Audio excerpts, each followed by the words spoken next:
નમસ્કાર દર્શક મિત્રો, હું છું અર્પિતા પટેલ. આપ જોઈ રહ્યા છો પબ્લિક ઇન્ડિયા ન્યૂઝ ગુજરાતી. સમાચાર મળી રહ્યા છે દાહોદ જિલ્લાથી. ઝાલોદમાં ખાતરની અછતથી ખેડૂતોમાં આક્રોશ. દાહોદ જિલ્લાના ઝાલોદ તાલુકામાં ખાતરની અછત હવે ખેડૂતો માટે ગંભીર સમસ્યા બની છે. વાવેતર બાદ પાકના વિકાસ માટેના સૌથી મહત્વના સમયે ખેડૂતોને જરૂરી ખાતર મેળવવા કલાકો સુધી લાઇનમાં ઊભા રહેવું પડી રહ્યું છે. અનેક ખેડૂતો છેલ્લા ઘણા દિવસોથી સતત ધક્કા ખાઈ રહ્યા હોવા છતાં જરૂરિયાત મુજબ ખાતર મળતું નથી, જેના કારણે ખેડૂતોમાં ભારે રોષ જોવા મળી રહ્યો છે.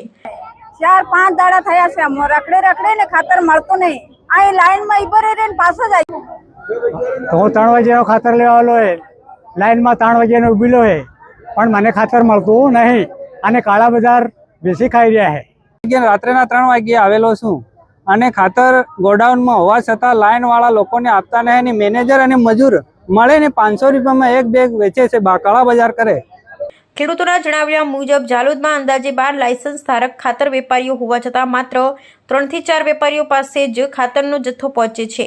પરિણામે થોડાક જ કેન્દ્રો પર ભારે ભીડ, ધક્કામુક્કી અને અવ્યવસ્થાની સ્થિતિ સર્જાઈ રહી છે.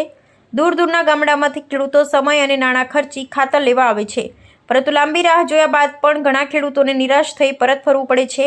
બાયોમેટ્રિક પ્રક્રિયામાં પણ અનેક ખેડૂતોને મુશ્કેલીઓનો સામનો કરવો પડી રહ્યો છે.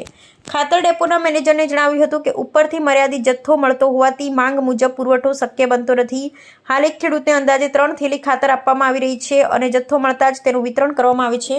ખેડૂતોનું કહેવું છે કે હાલનો સમય પાકના વિકાસ માટે અત્યંત મહત્વનો છે. જો સમયસર ખાતર નહીં મળે તો ઉત્પાદન પર સીધી અસર પડશે, જેના કારણે ખેડૂતોને આર્થિક નુકસાન ભોગવવાનો વારો આવશે.